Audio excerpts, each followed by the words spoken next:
Hello, my dear viewers. Welcome back. Good afternoon. I am Harshita from Learning World Classes. So, Hindi व्याकरण की कक्षा में आप सभी का हार्दिक स्वागत है।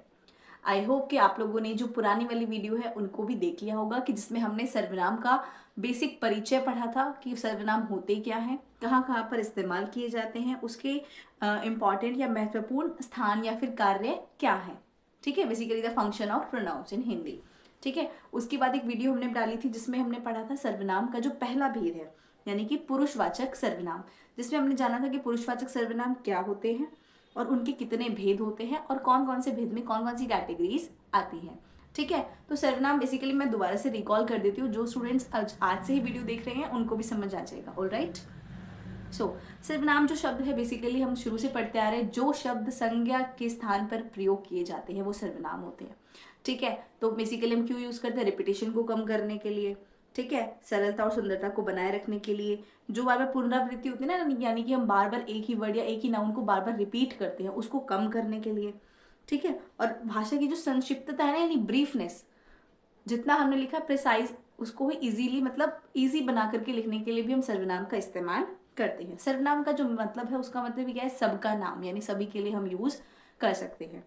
ठीक है, और बेसिकली ज्यादातर तब यूज किया जाता है जब हम अज्ञात वस्तुओं के बारे में जानते हैं, जिनको हम नहीं जानते। ठीक है, जैसे वह, कोई, यह, इस तरीके से। ठीक है जी, तो हमने इसके पढ़ा था कि 6 भेद होते हैं। पहला पुरुषवाचक, निश्चयवाचक सर्वनाम, अनिश्चयवाचक सर्वनाम, प्रश्नवाचक सर्वनाम, संबंधवाचक सर्वनाम और निजवाचक सर्वनाम। ठीक है, तो प्रीवियस वीडियो में हमने पहला वाला पुरुषवाचक सर्वनाम जाना था, जिसमें हमने देखा कि जो प्रयोग, ये जो पुरुषवाचक सर्वनाम है, इसका प्रयोग कब किया जाता है? बोलने वाले, लिखने वाले के लिए, सुनने या पढ़ने वाले के लिए, या फिर किसी अन्य व्यक्ति के लिए। ठीक है, तो जैसा हमने जाना, पहला होगा उत्तम पुरुष, यानी कि जो लिख रहा है या बोल रहा है। ठीक है, सेकंड वाला मध्यम पुरुष, जो कि सुनने वाला है या पढ़ने वाला है, और तीसरा जो कि अन्य, जिसे थर्ड पर्सन के बारे में अगर हम बात कर रहे हैं। ठीक है, तो उसके बाद आज हम शुरू करने जा रहे हैं आगे के 3 हम कर लेंगे, तो हमारे टोटल 4 हो जाएंगे। ठीक है, तो सेकंड वन है आज निश्चयवाचक सर्वनाम। निश्चय, निश्चय का जो अर्थ है, इसका मतलब होता है सर्टेन, यानी फिक्स्ड। ठीक है, कोई चीज फिक्स्ड है, सर्टेन है, हमें पता है, उन चीजों के लिए हम यूज करते हैं निश्चयवाचक सर्वनाम। चलिए डेफिनेशन पढ़ते हैं, देन आई विल एक्सप्लेन। जिन सर्वनामों से पास या दूर के व्यक्तियों या वस्तुओं का निश्चयात्मक बोध होता है, उसे निश्चयवाचक सर्वनाम कहते हैं। यानी कि ये वो सर्वनाम है जिनसे उनके पास या दूर के व्यक्ति, यानी कि आसपास जो व्यक्ति हमें दिख रहे हैं या वस्तुएं दिख रही हैं, जो नहीं फिक्स्ड हैं, ठीक है, मतलब हमें दिख रही हैं, विजिबल है, उन चीजों के बारे में बताने के लिए हम इन सर्वनाम का यूज करते हैं। ठीक है, एग्जाम्पल देखते हैं। मेरी पुस्तक यह नहीं वह है। ठीक है, तो यहाँ पर 2 सर्वनाम है, यह और वह, यानी कि मेरी पुस्तक ये वाली नहीं है, ये वाली है। 2 पुस्तक रखी हुई हैं, ठीक है, फिक्स्ड है, आपको दिख रही हैं, तो ये वाली नहीं, वो वाली है। ऑलराइट, फिर हम बात करते हैं, मैंने तुम्हें नहीं उसे बुलाया है। तुम्हें नहीं उसे बुलाया है, उसे जो है यहाँ पे हमने फिक्स कर दिया, उसको आप पॉइंट करके बता सकते हो कि उसे बुलाया है।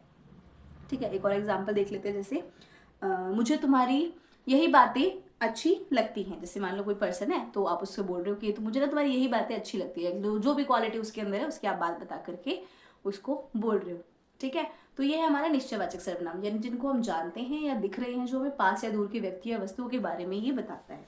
ठीक है जी, तो इसमें और कौन कौन से एग्जाम्पल हो सकते हैं, जैसे वही, उसको, उन्हें, उनका। ठीक, फिर नेक्स्ट आ जाता है हमारा अनिश्चयवाचक सर्वनाम, जो कहीं ना कहीं रिलेटेबल है निश्चयवाचक से, बट थोड़ा सा डिफरेंस आ जाता है इसमें। जिन सर्वनामों से किसी अनिश्चित व्यक्ति, वस्तु या स्थान का बोध होता है। ठीक है, अनिश्चित यानी कि फिक्स नहीं है, अनसर्टेन, हमें नहीं पता कौन है, कौन व्यक्ति है, कौन वस्तु है, ये क्या, कौन सा स्थान है, ठीक है, हमें नहीं पता, तो वो अनिश्चयवाचक में आ जाते हैं। अ लग गया तो उसका ऑपोजिट बन गया। ठीक है, इसका प्रयोग अज्ञात या अनिश्चित संज्ञा के लिए किया जाता है। अज्ञात जिनको हम नहीं जानते, अननोन आप बोल सकते हो।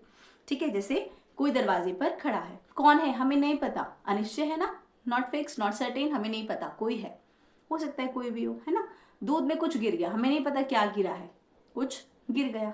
ठीक है, लगता है तुम्हें किसी ने आवाज दी, नॉट कन्फर्म किसने दी, बट किसी ने तो आवाज दी। ठीक है, इसमें और चीजें आ सकती हैं सर्वनाम, जैसे किन्हीं, कहीं, कभी, किसी आदि। हमें कंफर्म नहीं है, कोई भी हो सकता है, कोई, कहीं, किसी, कभी, किन्हीं। ठीक है, तो ये अनफिक्स्ड यानी कि नॉन फिक्स्ड चीजों के बारे में बात करता है। नेक्स्ट वन इज प्रश्नवाचक सर्वनाम।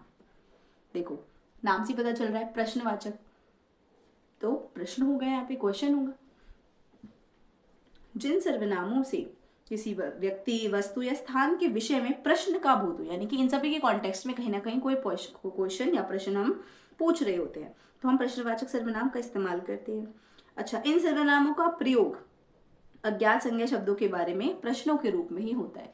मतलब कहीं ना कहीं इनडायरेक्टली रिलेटेड होता है अनिश्चयवाचक, यानी कि हमें नहीं पता, अज्ञात के लिए, ठीक है, जो हमें नहीं पता, ठीक है। अज्ञात यानी जो हमें चीज़ों से हमें कोई भी नॉलेज नहीं है। जैसे तुमसे मिलने कौन आ रहा है, हमें नहीं पता, हमें इस बारे में नॉलेज नहीं है, कौन मिलने आ रहा है, इन्फॉर्मेशन नहीं है, तो तुमसे मिलने कौन आ रहा है, प्रश्न पूछ लिया है ना।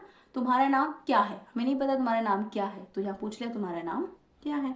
ऐसे ही यहाँ से पुस्तक किसने ली, पुस्तक थी यहाँ पर बट किसी ने ली, नहीं पता किसने ली, हम इस चीज़ों से अज्ञात है, हमें नहीं पता, तो यहाँ पे क्वेश्चन प्रश्नवाचक सर्वनाम आ जाता है, दैट इज यहाँ से पुस्तक किसने ली, ठीक है। इसमें और एग्जाम्पल आ सकते हैं, जैसे कौन, क्या, किसने, किसे, किसको, ठीक है, जो कि हम अपने डेली लाइफ में भी डेली यूज करते हैं। ऑलराइट, अच्छा, ये थे हमारे आज के 3 पार्ट। इससे पहले हमने किया था पुरुषवाचक सर्वनाम, जिसमें हमने जाना था उत्तम पुरुष, मध्यम पुरुष, अन्य पुरुष, first person, second person, third person. First one बोलने वाला, ठीक है, सेकंड पर्सन सुनने वाला, थर्ड वन किसी और के बारे में अगर आप बात कर रहे हो।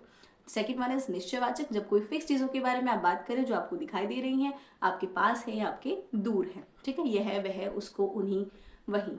ऑलराइट, थर्ड वन है अनिश्चयवाचक, फिक्स नहीं है, आपको नहीं पता है कौन है, क्या है, कोई, कुछ, किन्हीं, कभी, किसी, ठीक है। And the last one is प्रश्नवाचक, जहाँ पे कोई भी बात है उसमें प्रश्न का सेंस आ रहा है, ठीक है, कोई भी चीज़ अज्ञात है, हमें नहीं पता, बट हम उसके लिए क्वेश्चन पुट अप कर रहे हैं। ऑलराइट, ठीक है, आज के लिए इतना ही। एंड आगे वाली वीडियो में हम इसके जो 2 पार्ट रह गए हैं, जैसे संबंधवाचक और निजवाचक सर्वनाम, उनको हम आगे कंटिन्यू करेंगे। आई होप कि आपको ये चारों जो है अभी तक के पुरुषवाचक को इंक्लूड करके निश्चयवाचक, अनिश्चयवाचक और प्रश्नवाचक सभी समझ में आ गए होंगे। आने वाली वीडियो में वी विल कवर अप जो बाकी के हमारे रह गए हैं दोनों टाइप्स, और बाकी हम एक इसका सम अप वीडियो यानी समरी वीडियो भी जरूर डालेंगे, ठीक है, for the recapitulation. Alright, so I hope कि आपको वीडियो समझ में आई होगी। आप धीरे धीरे कॉन्सेप्ट को समझना स्टार्ट कीजिए, नोट्स बनाइए, प्रैक्टिस कीजिए, ठीक है। Thanks for watching. If you like the video please do like, share and subscribe and follow for more. Stay tuned for more content.